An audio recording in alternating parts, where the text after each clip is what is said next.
And welcome to the always sleek, always sexy, always expertly produced, and never noise free Ben's Junk. Insert your own innuendo here.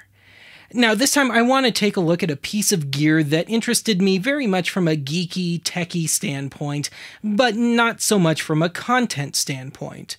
Now, this is a standard vanilla Video Now player. It's a PVD player, or personal video disc player, and these were made by Hasbro from about 2002 to 2004.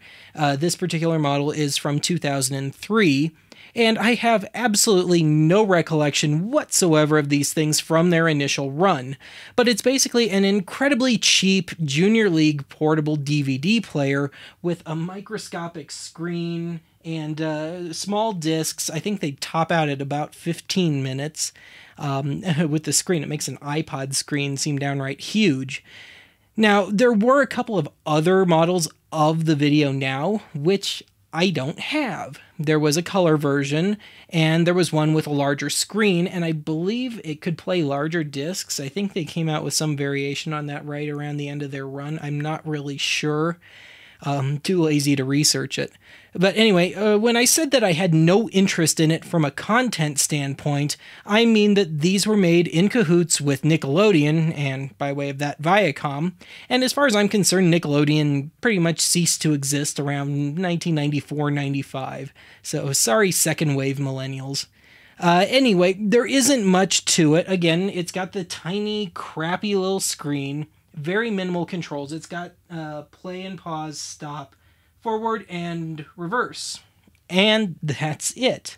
And this model I found was missing the battery cover, so I had to make do with just folded masking tape. So, nothing but the finest for me. And I have to pop in the batteries with my fingers constantly. But the discs themselves... Get one out here. Actually, it's the only one I've got, and it's kind of dusty and a little scratchy.